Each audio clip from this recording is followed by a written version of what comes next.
আসসালামু আলাইকুম। কি অবস্থা সবার? সবাই কেমন আছেন? আশা করি সবাই ভালো আছেন। আলহামদুলিল্লাহ আমিও ভালো আছি।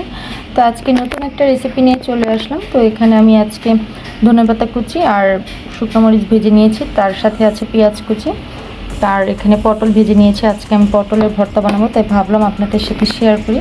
তো ফার্স্টে আমি এই শুকনো মরিচটাকে আগে মেখে নিচ্ছি, হালকা লবণ নিয়ে নিচ্ছি, একটু ভালোভাবে চটকে মেখে নিচ্ছি। তার সাথে পেঁয়াজগুলো মেখে নিচ্ছি আর ধনেপাতাগুলো। তো এই তো মেখে নিলাম। তো এখানে আমি হালকাই লবণ দিয়েছি, কারণ তারপরে এই তো আমার মাখানো হয়ে গেছে। এখন যে ভেজে রেখেছি পটলগুলো, সেই পটলগুলো দিয়ে দিচ্ছি।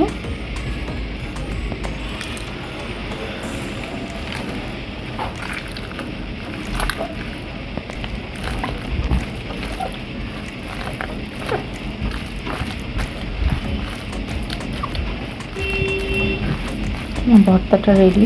এখন এর মধ্যে আমি একটু সরিষার তেল দিয়ে দিচ্ছি।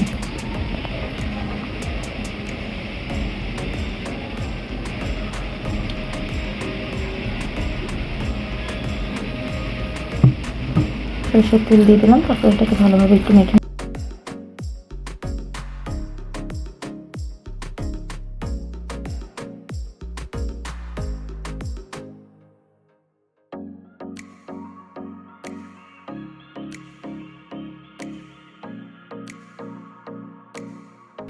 দিয়ে দিলাম।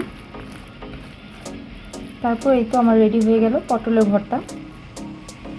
আমি আপনাদের সার্ভ করে দেখাচ্ছি। এই তো ভর্তাটা রেডি হয়ে গেছে, আপনারা দেখতেই পাচ্ছেন। খুব সহজেই পটলের ভর্তা বানিয়ে ফেললাম।